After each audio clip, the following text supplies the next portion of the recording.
This is the Bates Bobcast, our weekly podcast where we take a look at the week that was in Bates athletics. My name is Aaron Morse, and this week we look back on the 40-year coaching career of Bates men's lacrosse head coach Peter Lasagna, who announced his retirement earlier today. In his 22 seasons at Bates, Peter became one of the most highly decorated and admired NESCAC coaches. Plus, the rowing teams shined at the New England Championship in some very difficult circumstances, and the tennis teams conclude their regular seasons with thrilling victories. That's coming up on the Bates Bobcast.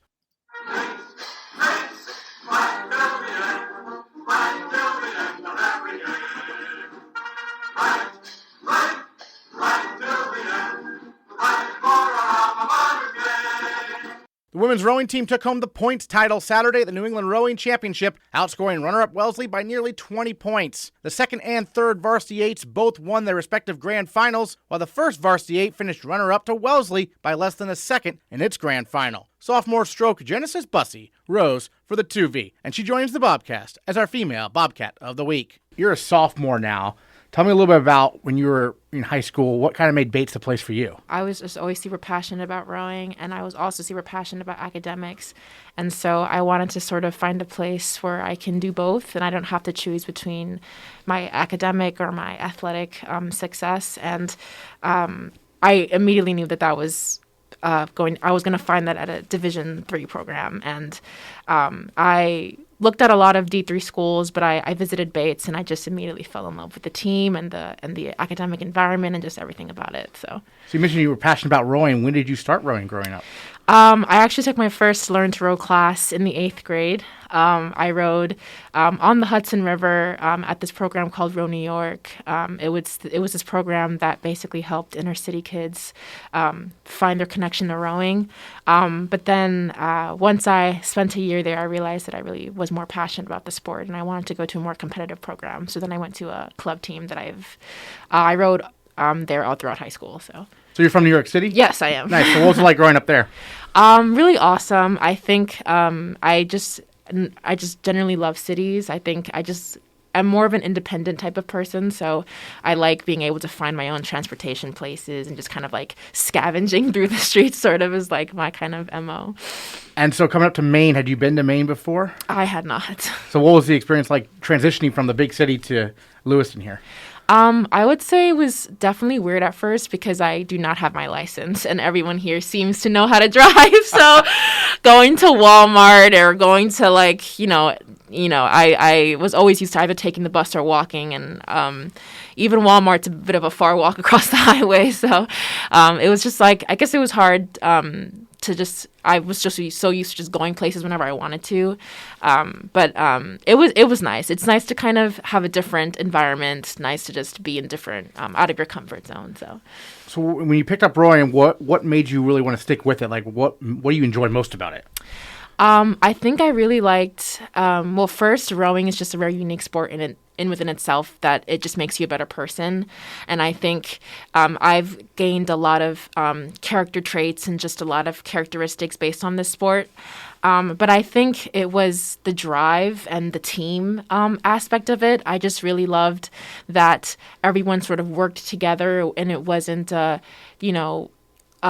I used to swim, so swimming was very much like team, but like you raced by yourself, so you were sort of training with everyone, but you were only like really training for your own progress. And I love that rowing was just like everyone's progress, or any individual's progress is everyone's progress. And I just really loved being able to lean on everyone for support and not feeling like I was kind of like on my own in terms of like working or in training and stuff like that.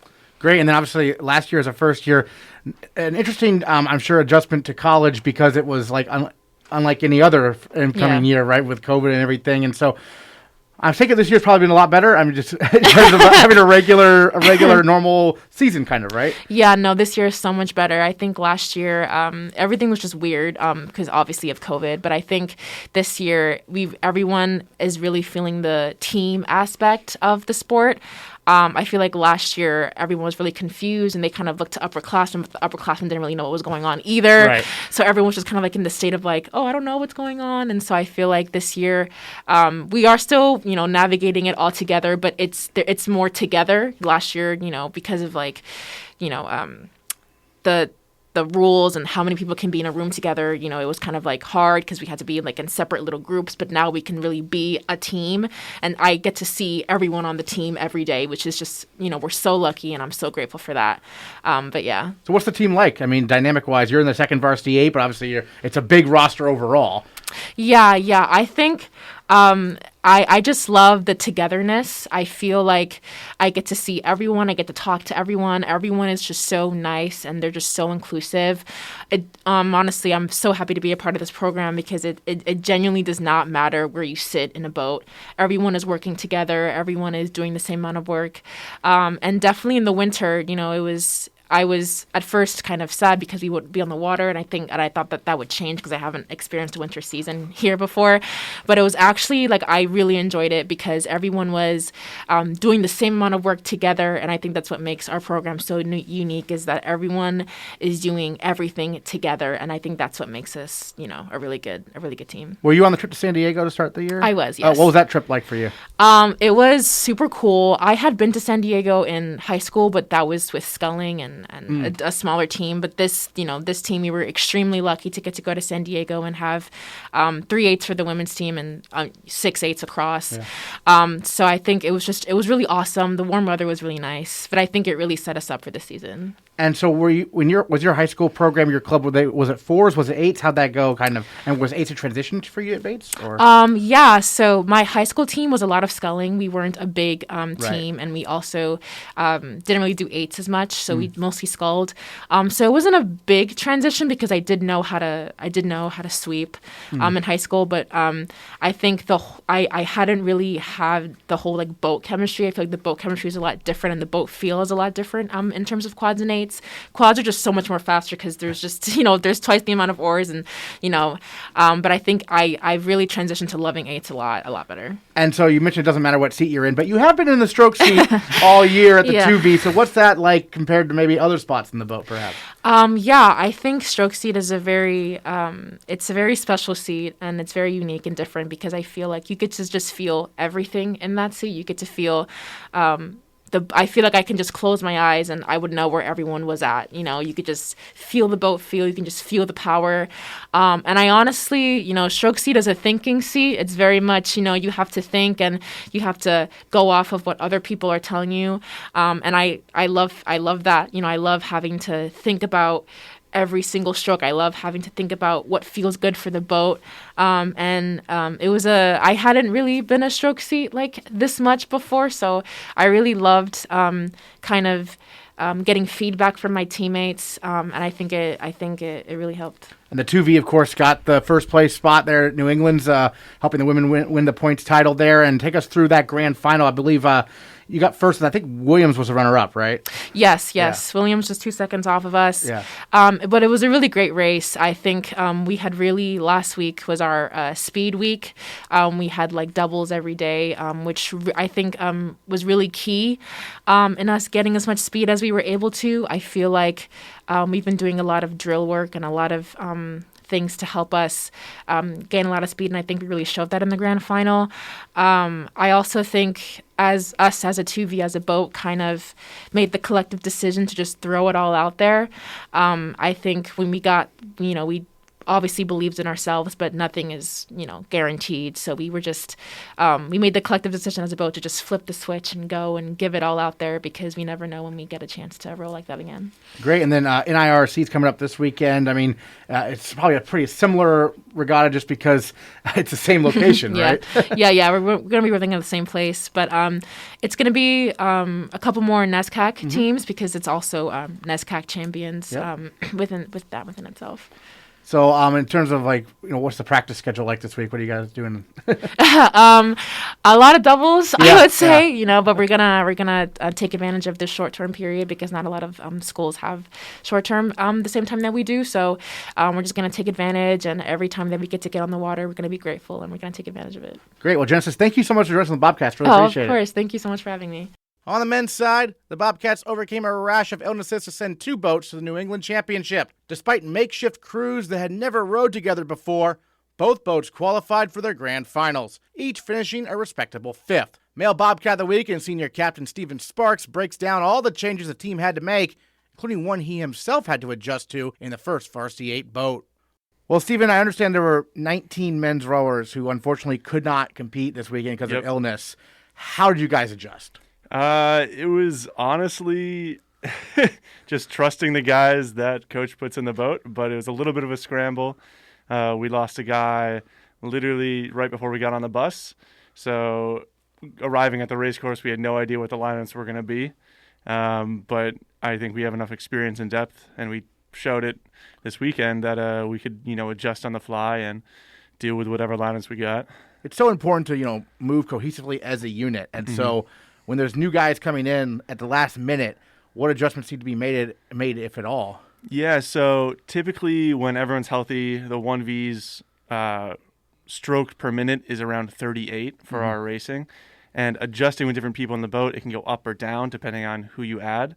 So basically, we take a few practice strokes when we're on the water to adjust. But because we had to change the lineup as we're going down, we didn't have those practice strokes to figure everything out. So it was kind of during the race, we could guess where we wanted it to be. But we were actually kind of, figuring it out throughout the race, figuring out that rhythm.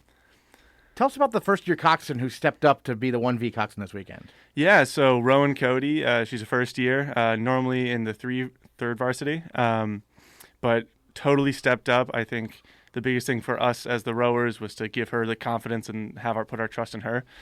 She's very experienced, so we had really no issues switching her in. So we were all just trusting that she'd get us down the course, get us there on time. And I think we approached it in a very healthy and intelligent manner to not put too much pressure on her. And it ended up being really impressive. She had a great showing. And you had to move to a different seat in the boat, which caused you to have to row on a different side of the boat. Tell us about how that works. Yeah, so in sweep rowing, which is where you just have one oar, typically you'll go to one side. So port, I go towards the right. And switching to starboard might sound easy, and for some it is, but with minimal experience on starboard side, making that adjustment on race day is wild. I had about 40 strokes to figure my stuff out before racing at, that 36, 38 pace. And really the only difference is rotating out a little bit to a different way and adjusting how you're holding the handle. So your hands really are what apply the pressure to the oar. It's what you hang off of, and that's how you balance the boat, is through your hands, through the oar, and then through your feet and hips. So it was almost like, in some ways it's like riding a bike, but instead of when you turn the handle to go right, you turn the handle right and the wheel goes left this time. So there's some similarities, but it took a little bit of getting used to. But we managed, and everything worked out. So I know you got fifth in the grand final, but you had to get to the grand final first, right? In the heat. So take us through the heat. Yeah, so heats, we knew Williams, who was seated ahead of us, was just going to beat us. So we basically ignored them. And to our right was Wesleyan and Hamilton, who we had beaten early on this year by about 10 seconds. We beat Wesleyan. So we knew we've beaten them before, so we're faster than them. However, with this, 4 new rowers, 1 new coxswain, me on a different side, no one knew what was going to happen. We could, crush them like we did before, or they could beat us. We had no clue. But at the same time, that also took the pressure off. There wasn't any expectations, which I think allowed us to sink into our groove more. And we were able to get ahead of them right off the start, which I don't think anyone's really expecting, but is super motivating and allowed us to, stay ahead the entire race. And then got into that grand final and outraced Trinity, I believe, right? Yeah. We were behind Trin the majority of the race, but, sticking with them, they got about half a boat length in the first 500 meters, and they didn't move since that. And our coxswain Rowans just keeps telling us they're just sitting there. They're sitting there. Let's make moves. Let's take a seat. And we take, a seat slowly at a time. But it wasn't until the last, 20 strokes in the 200-stroke race where we pulled it even and then got ahead at the last second, which I think we celebrated fifth place super hard, and I think a lot of the crews knew why. Definitely the happiest fifth place crew you'll ever see. just because of the adversity we had to face in getting just to the grand final, and then being able to beat Trinity is a huge accomplishment for the guys. 19 dudes out, and we were still able to keep the same seeding with NESCACs. Like, only Williams and Tufts beat us. We were able to beat Trinity, keeping our third rank nationally, which is honestly wild. I don't know if I was quite expecting that. It was definitely a little surprising, but I think we all had a very mature and calm approach to the race, which allowed us to utilize everything we had and to get to a good spot. And then obviously you're in the first Varsity 8. The second Varsity 8 was in a similar situation as the 1V was. They had to call up guys from the 4V and the 3V to fill out that boat. I mean, what can you say about what they were able to do? Yeah, their race is honestly more impressive than ours. They had, I think everyone was from the 3V except for maybe one or two people where were just from either the 1 or the 2V or the 4V. So it definitely averaged out to be just a 3V boat in a 2V race, which on paper they should get smoked. But the guys really rose to the occasion. They same as us, beat Wesleyan in the heats, making grand finals. They barely beat Wesleyan, but it was such a cool race to watch. The guys really put everything they had to get in front. And then going to the grand finals, same exact result. They beat out Trinity and were hunting down Tufts the entire time. And it's super impressive to watch a 3V boat make grand finals of a 2V race, which is really just shows the skill and depth that we have as a team. Absolutely. Well, give us a preview of the NIRCs coming up this Sunday. Yep. Back at the same location, right? Yep. Yeah, Lake Quinsigamond. And then, but hopefully a lot of rowers returning, right? Yeah, so we should be having rowers returning at various points during the week due to return to play. It's a little bit wild on that end. And the upcoming race, NIRCs, is our IRA qualifier, so national qualifier. And although we think we can do a lot better, considering we'll have, more guys coming back, and we'll go from 19 guys out to hopefully only a couple. And we think there we can perform at a level to qualify for nationals, to beat some of the crews we lost to the previous week. But it's going to be a little bit of a scramble. We'll have only a few days to figure everything out, especially because NRCs typically has tougher competition as well. We get more crews like Hobart coming in to race against as well. But I think we should be able to figure everything out in time. I mean, we were able to have zero, practice time in the lineup and get 5th this past weekend. So I'm sure with a couple days of practice time with everyone coming back, we'll be able to do a lot better. I know you mentioned before Williams and Tufts are kind of the two crews that have been able to outrace Bates this year, but I mean, and you'll be squared off against them again this weekend, right? Yeah, so we think we can totally get Tufts this weekend. Sorry, Tufts, if you're listening. Bulletin board material, no. Yeah, but we had a really, really positive result with a crazy mixed lineup against Tufts. Although we didn't beat them, we were within striking distance. Yeah. So I think we're all super confident after that to know that even if we're in the same lineup, we can find the speed we need to beat them, even if no one came back. But we know people are going to be coming back and be racing, so we know we're just going to be faster. We're just going to be faster. So we think we can hunt them down and get as close to Williams as we can. Gotcha. And then, as one of the senior captains, how have you been dealing with this from a leadership perspective when you have so many moving parts like this? Yeah, so you try and stay positive. Yeah. That's the best thing. You try and be patient, try and be positive, and it's not always easy. Sometimes I have to be tough on some guys and say we gotta stay as positive as we can. Don't look at the downside of things. We gotta look at what we can do. And at the same time, some people are saying those things to me. In private, I'm definitely not as positive as I sometimes show. And it takes guys in the boat, other seniors, to really help me out and keep the positive momentum going. If you don't mind being kind of a bracketologist for IRAs here for the D3 race, what will it take, in your opinion? It's going to take a monumental effort to win. I don't think it's out of the question in any means. I think we can have the ability to catch Williams and beat them. It's going to be tough. It's going to require we have 3 weeks after NIRCs to train without races. And I think that'll be a great opportunity for us, especially to find speed, considering the whole crazy having everyone out every now and then for this past few races. So I think we have a lot more speed to find than Williams will. I think we can totally beat Tufts, but it's going to be a tough race. It's going to be a tough race. In terms of like actually qualifying for it, do you think are you guys in a pretty good spot though? Yeah, I think we're going to be in a pretty good spot. IRA qualifiers is a little bit confusing this year. That's why I'm asking you. Yeah, so it's definitely not straightforward as I'd like it to be. Right.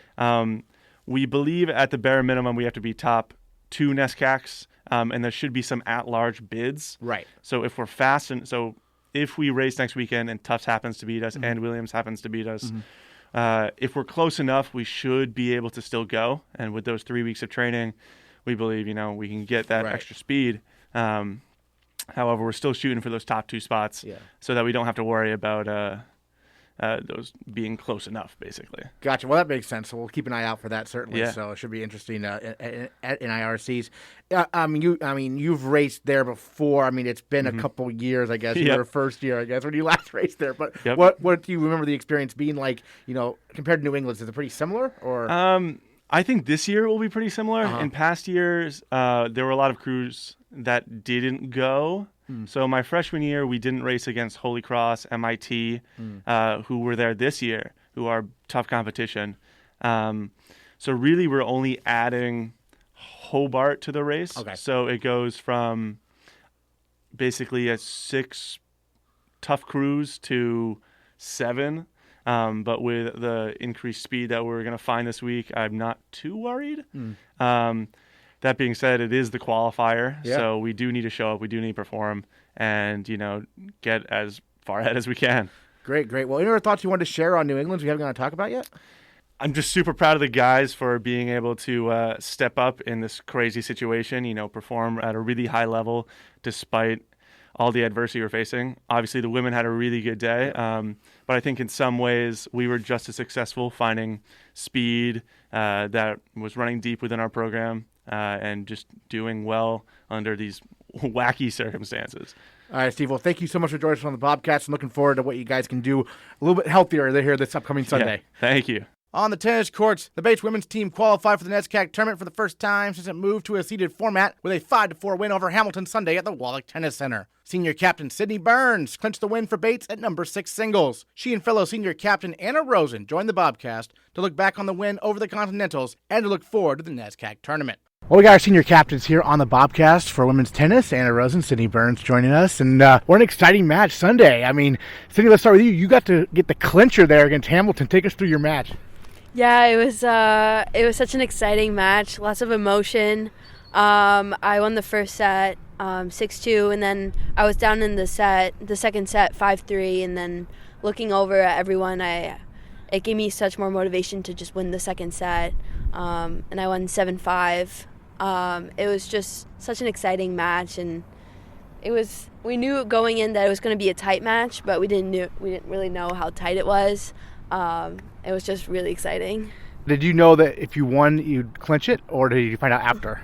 I kind of found out after. Yeah. I knew that Joanna won her match and that it was 4. We had 4 points overall. I didn't really know, but it was really exciting to find out that my match was the one that clinched the final match. Yeah. And Anna, were you playing at that time, or were you able to watch her at all? Yeah, I was playing at the same time as Sid. Okay. I was actually going into my third set when we were waiting for the third set, and Sid won the match, so we knew then that she clinched it, which was really exciting. And coming in, I mean, it was winner goes to the tournament. What's that dynamic like in your mind, having such a significant match there on what was basically your senior day, right? Yeah, it was senior day. The energy was really great. We were just going out there to play some good tennis. We just wanted to do our best, really. I think that making NESCACs was definitely a motivator for us, but we had a great start when we were up 3-0 after doubles, so we were looking good in the start. We had Sydney on a couple weeks ago and asked her about being captains with you. And same question for you, Anna. What's it like being captains with Sydney this year? It's been absolutely amazing. Sid has been my rock all throughout my 4 years here. I honestly couldn't have gone through it without her. I couldn't have imagined being on the team and going through everything. We were actually on the same recruiting visit before we came, and she's been just the best person ever. She's so sweet, so kind, and we make an amazing pair, I think. And I wouldn't have wanted to be captains with anybody else. What about this pair makes it so special, Sydney, in your mind? Like I said, Anna is just so amazing, and just looking over at her during the match especially, she's such a motivating person to watch, and I get inspired by how she really stays in there in all her matches, and she's been playing all of these matches. She hasn't had a break at all, really, and she's just such a strong person. And you keep switching out doubles partners. You had Laura a Littlefield this past week, on Sunday at least. What was that dynamic like, working with her? Yeah, so we haven't played that much. We played together versus Bowden. She has been more of a singles player recently, but just she brings that same energy in doubles, and it's been really great. Yeah, it's been a lot of alternating between players, which I don't mind. I think you adapt pretty quickly to who you're with. Yeah, I really loved playing with Salma last time. Playing with Laura is also very awesome. And then Anna, I believe the Bates women won all 3 doubles matches against Hamilton, right? That's a pretty nice way to start the match. I mean, what was about this team that makes you, it seems like, so strong in doubles this year? I think we've put a lot of emphasis on practicing doubles in practices this year, because just we know how important it is. Starting up 3-0 in a match, everyone goes into singles with a little bit of a looser mindset. You don't have as much pressure on having to win the matches because you're already up 3 points. So definitely we've been practicing a lot of doubles this year, which has been, I think, a big help. I'm curious about, NESCAC tournament coming up. What are your thoughts on that? It's the first time the women's team has ever made the conference tournament. Yeah, it's amazing to hear that this has never happened before in the program, and that it's the first time going to NESCACs ever. We know that we're playing Wesleyan going in, which was a really tough match. But we're excited to just have fun out there and do our best. It was really close when we played Wesleyan in season, so I think we're all going to go out there. We know who we're playing, and I think it's going to be a really good game. We're going to go out there and grind. Mm-hmm. And what was Coach's message kind of after you all pulled out the victory there on Sunday? I think he was just proud. I think there was a lot of emotions in the air. Everyone was really emotional and just happy to be all together and closing out this final in-season, in-conference match, which was really good. I think Coach had the boys won before us too, so I think Coach was happy and just proud of all of us. Yeah, 2 5-4 wins on the same day. Pretty exciting day of tennis, right? It was pretty exciting, yeah. The boys match was also very fun to watch, and going second after the boys, I think, pumps you up a lot. Yeah. You're like, oh, wow, that was so great. We need to do the same. Now, did you have any senior day stuff beforehand, or? Yeah, so the girls set up, Wallach really beautifully with balloons and flowers and little senior day gifts. We had posters. They did an amazing job. We really felt just so loved and supported by the team, and it was a really, really nice gesture of them to set all of that up for us. Great. What are your thoughts you wanted to share on the season so far we haven't got to talk about? I think it's been an amazing season, amazing one to close off on too. A 5-4 match is, I don't know, it's just it represents how hard we've worked. Yeah. It's been a really, really long week, honestly. We've had a lot of matches this week, so I'm just really proud of everyone for full sending it this last match, because I know how tired it is after we came out of finals and just had all of this tennis. We haven't had a break, really, so it's been really good. It was a great way to close off the season. I was going to say, yeah, you got to play, 2 days in a row? I mean, that's something you got to do most weekends, but you also had the midweek matches, right? Yeah. We had 5 matches in a week, which is the most we've had this whole year. Probably more than you've played the last 2 years, kind of close to it. Probably, right? Yeah. Well, Anna and Sydney, thank you so much for joining us on the Bobcast. Congrats again on making the NESCAC tournament here. Thank you so much. The men's tennis team also defeated Hamilton 5-4 on Sunday, and it was junior captain Teddy Koide clinching the match for Bates at number 4 singles. Bates men's tennis did not have any seniors this year, but Koide is part of a big junior class that experienced their first full NESCAC season. Well, Teddy, quite the thrilling final day of the regular season for the men's tennis team there on Sunday. 5-4 over Hamilton. You got the clinching victory. Take us through your match you had there. Yeah, it was a tough one. It was a really nice day out, so we got to play outside. I won 7-5, 6-4. It was kind of a lengthy match. It was kind of tough because we've had some illnesses on the team recently, like the flu. So I still have the flu, and none of us were at 100%, I would say, or even close to that. So it was great to just pull through and gut it out. Yeah, so I mean, when you're not feeling well, basically, how do you gut it out? What is that process like?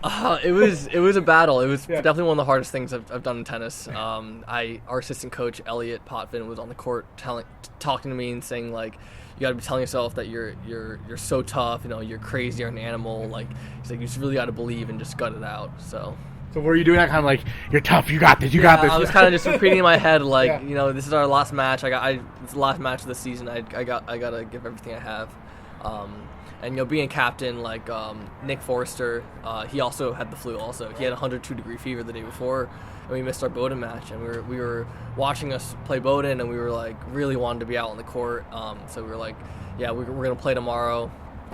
Leave it all out there. So does the team in general, because there were no seniors this year, does the team, I mean, must be a big hunger for next year. You probably can't even wait for the fall, right? Yeah, we didn't have the season we expected.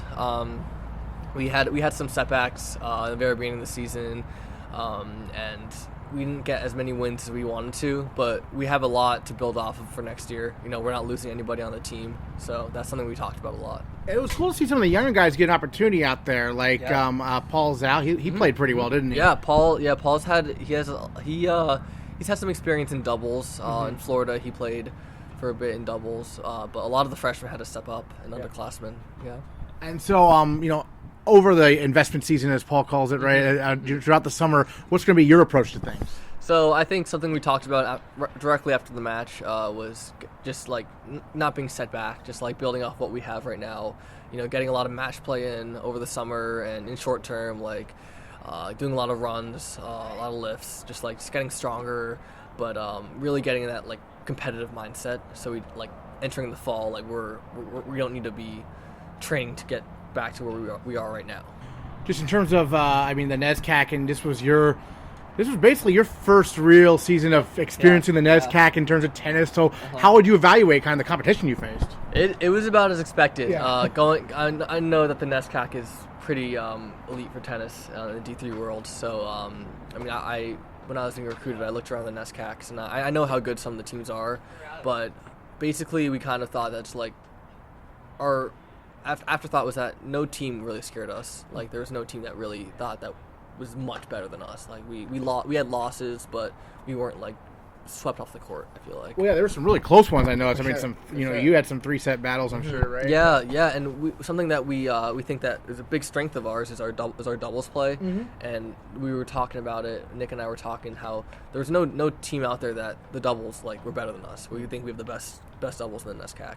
And you had a new doubles partner on Sunday, right? Nick and I played on Sunday. Yeah, we were the little flu team. And you won. Yeah, we won. Yeah. We were kind of laughing in the middle of the match. We were like, oh my god, this is a disaster. Like, we ended up winning. We pulled it through. But yeah, it was great. We never really played before, so. Yeah. So how do you build that chemistry real quickly, even though you were both sick and had never played together? Nick and I are really good friends. Yeah. We have great connection on and off the court. We hit a lot together, so we know each other's game, our strengths and weaknesses, and we just try to play as simple doubles as possible. Yeah. And then you guys played first on Sunday, right? And then the women play after you? Right. Yeah, and so what was it like to see them also get a 5-4 win? It was pretty cool. They didn't have the clinch that like we had. They were up they were actually up 5-0 after they're up 5-0 in the beginning of the match, and then they ended up losing 4 of the matches. So it was a different atmosphere, but it was still a really gutsy win for them too. Yeah, because in your situation, there were basically like 2 matches going on at once, kind of, and so you had to win one of those, right? Yeah. Basically. What was the celebration like when you got the victory there? I didn't know I was a clinching match. Okay. So I finished it, and I looked. My team was on the court next to me, and I looked over to them, and they all started running towards me. I guess I was like, wait, what's going on? And I guess I was the clinching match. So it was pretty cool. There's that's happened a lot. When we played Trinity, they stormed the court after they beat us, and that really hurt to see that. But it was really cool to experience that. Yeah. Great. What are your thoughts you want to share on either the past match or the season as a whole? I'm really looking forward to next season. I mean, I think we didn't have the season as we expected, as I said, but I mean, our team is super close. We're so talented. We're really good, and I'm just excited to see what next year comes.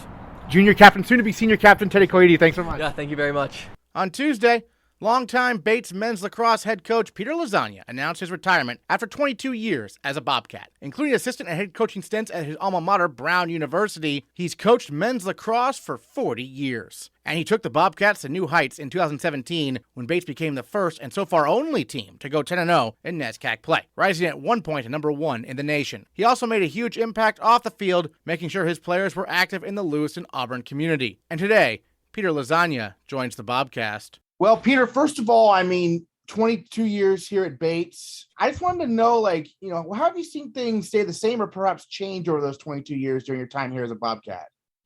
I just think I've seen the expectations for the program change, and in all positive ways. I think when I got here, the mission was more sort of narrowly defined.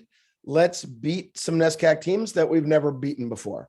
And you have to remember that it was relatively new. The whole concept of full NESCAC round robin play was a very new concept. It really started with the NESCAC tournament, which was happening right around when I was arriving here. So when I got here, I had to learn that there actually were a bunch of NESCAC teams that Bates had never played or had only played a couple times and never defeated. So that's where we started, just believing and learning that we could beat every team in this league. And so I've just seen sort of gradual increases from there in terms of what we thought was possible and what the expectations were. I mean, I'm a simple man. I came here, Middlebury was winning the national championship, it seemed like every year. So it seemed rational to me to come take a job where one of the teams in the league was doing that. That's what we should aspire to do, just like those were our aspirations at Brown. And so gradually creating more and more of those aspirations, obviously probably peaking with that, some of those 2015, 2016, 2017, obviously teams and a couple of those after, where we went into every season competing for the NESCAC and NCH championships. And I guess those are probably the biggest changes that I have seen, and the NESCAC's only gotten better. So it's only gotten harder to try to achieve those goals. You've coached so many players, obviously, during your time as head coach of the Bobcats. Who are some of the guys, maybe just a couple who maybe your favorite stories, perhaps, of players here at Bates who you'll look back fondly on, 10, 20 years down the road? Yeah, there's a million of them, I would say, but I have to start because I really think it sort of started our era since I've been here. Were two guys who were in the first class that I recruited in 2005, and that would be Danny Ross and Peter Friedman. And the reason why I start with them, Aaron, is because, again, they were two members, captains in my first recruiting class. So that 2005 team was the first time that I had four classes of people that we had recruited. And we got to the NESCAC Final Four. We beat Bowdoin at Bowdoin, became at that time, and this was actually true for a long time. I don't know when this finally would have snapped, but we were, for a long time, the only NESCAC team that won an away first round NESCAC tournament playoff game. It just, if you look at the data, just that doesn't happen very often. That's why you want to be a high enough seed to host the game. So for those guys, they believed in Bates. They believed in Bates Lacrosse. They believed in Lewiston Auburn. They believed in me and our staff. They had lots of other options. They were great students and very good players from New Jersey and Maryland, respectively. And they and their classmates decided to jump in with the new Bates coach. And so for them to be able to help move their teammates and the program to a place where we were winning a first round NESCAC playoff team against a great established NESCAC team, Bowdoin, at their place, and then advancing to the Final Four at Middlebury, the New York Yankees of the league at the time, if you will. Like I'll never forget those men. And I've stayed connected, not coincidentally, I've stayed very connected to both Danny and Peter, and a number of guys of that era, but of those guys in particular. And then, yeah, I mean, I just think you jump around to, Bussey and Ryan O'Connor. Ryan O'Connor was an All-American in 2006. Was definitely determined to go to an Ivy League school and decided that Bates was the best option. Made me look really smart by just being an incredible defender. And he and BJ was the first guy that got drafted by the Cannons. Had a little bit of time with them. So those are significant markers. Pat Goggin, the first All-American that we ever had. Aaron Sells, my first captain. And again, yeah, there are a lot of tender moments. That first team, 2015, led by Jack Strain, Connor Henry, those guys, when Charlie and Kyle and that whole class of 2017s were sophomores. I mean, that was significant. I did not think, Aaron, when Holly and I came here, that it would take me 15 years to figure out a way to get the Bates Lacrosse team into NCAA tournament. But that was incredibly gratifying.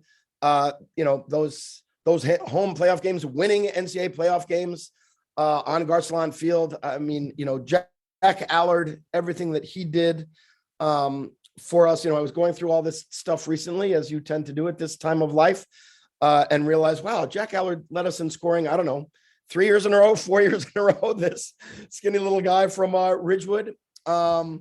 So yeah, and I mean, there are a lot of special people, Clark Jones, Burke Smith, that group, the 2019s, seeing Andrew Small and Matt Kelleher and Stephen Bull show up on senior day when we just beat Con was really special. And you can imagine, man, since Wednesday night, I've heard from a lot of people, and it was great to remember that we have had lacrosse for other years at Bates besides just 2022. So it was nice to hear from a lot of those people that I just mentioned.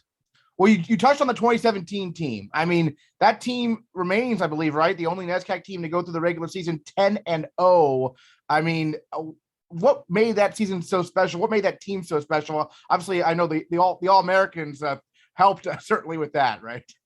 It really does help. It turns out we are all better coaches with first team All-Americans at every position, without question. I mean, that recruiting class came together in a way that, was magical, obviously. And so, yeah, but yeah, you start with, Freddie Ulbrich and Kyle Weber and Charlie Fay. I mean, quite literally attackman, midfielder, defenseman, first team All-Americans, best at their position in the country, maybe. That's a great place to start. And then the complementary, I mean, people maybe don't remember that Jake Walsh and Andrew Melvin were also All-Americans. Scott Baber, I think, made all NESCAC or all New England. Clark Jones should have gotten honors that year as well. He had to wait a year.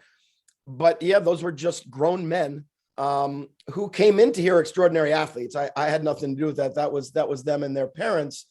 But as you and I have talked about before, when your best players, and in their cases, senior captain leaders, are also your most invested, hardest working players, so that the younger guys are seeing, Kyle Weber shooting at 7:00 in the morning on a Wednesday, and Freddie Ulbrich and Charlie Fay in the weight room lifting, most nights. And they're the most competitive people at practice.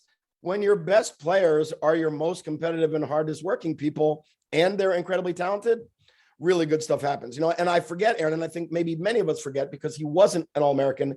Sam Francis was dominant facing off for a lot of those games. And again, I'm going back through things and going, holy smoke, Sam Francis had years where he was 56, 57, 58%. Like, that's fantastic. and the level of competition that he was doing it against. Those guys are special, and they loved the good fight. They just love the good fight, and like all great lacrosse players do. And so again, you think of some of those games, you were at most of them, but you think about some of those Tufts Bates games in those days and Tufts Wesleyan games in those days. I mean, it just couldn't get really much more fun than that. I'll never forget saying to Charlie Fay at one of those ones that we won at Bates. So I can't remember if that was his junior or senior year when we beat Tufts by a goal and Charlie scored the game winner from the ground somehow. And in the huddle, I the thing that came to me was, that's got to be one of the best lacrosse games that's ever been played on this field. And Charlie politely interrupted me and said, no, coach, it's the best, most exciting game that's ever been played on this field. So I stood corrected, but they were special people and special leaders. And again, for the younger guys, you saw what it meant to them. And so you were excited to come out to practice every day. And yeah, so I will be my version of the 1970, whatever, 71, 72, whatever Miami Dolphins that sit around anytime there's going to be an undefeated NFL team and root for that not to happen. So I will be actively rooting, including against some of my best friends in the league to keep us the only undefeated NESCAC regular season team. Certainly. And then for you, obviously, off the field was very important as well, molding good citizens and whatnot and community service. And what are some things you're really proud of what you're able to achieve with your teams, perhaps away from Garcelon? Yeah, no, you're right. And those things are super important to me. As you know, I mean, when Holly and I came here, we didn't come here to just work at Bates College. And she obviously worked at the Harwood Center for the first 15 years that we're here. We came to invest in all parts of Bates and in all parts of this community. And so part of why we wanted to live in this community and not in Portland or one of the other great, suburbs of Portland, which are fantastic places to live. But we wanted to send our kids to public school and invest in this community. And so getting connected to all manner of community service things, being in classrooms, a lot of that happened through the Harwood Center, and Holly was obviously super helpful there when she was there. And then with all the people in the years that she's left, we've stayed connected. There are connections to Safe Voices, making young 18 to 22-year-old lacrosse playing men aware of issues around surviving domestic violence and learning nonviolent conflict resolution with all the relationships in your life, but especially with your partners. I think that's critically important. Again, I'm trying to make them the best lacrosse players that we can make them, but my mission is to help them become at least slightly better men and prepared to go be agents of change and positive action people out there, global citizens, And so I think that work with survivors of domestic violence matters a lot. That's how you are formed as an 18 to 22-year-old. Maybe you'll go out there and be a better father, a better uncle, a better brother, a better advisor to somebody else. So those things are critically important. Getting behind the Clark family when, again, you feel good about what you do when players decide to do this stuff on their own. When the Clark family lost Taylor Clark a few years ago and Andrew Small and Matt Kelleher and Cooper Clark and all those guys got together to start a touch football tournament in Taylor's honor and to give those proceeds to Safe Voices. It's super meaningful. Our time at the Good Shepherd Food Bank. Again, the most satisfying thing, Aaron, is to be driving around, driving on the bus or in a van on the way to Webster School or whatever, and hear kids talking in the back about things I don't even know about that they're just doing because they're engaged citizens. I'll never forget, I think I've shared the story with you before, when Jack Allard came and suggested to me that the whole team get their run in on this fall, whatever day it was, to go support Ben Chin, who there was a rally in support of on Main Street in Lewiston. Again, these are things that you might not think of a lacrosse team being moved to do, but the work we've done in the last couple of years around anti-racism and social justice. Aaron, again, I've been at this for 40 years.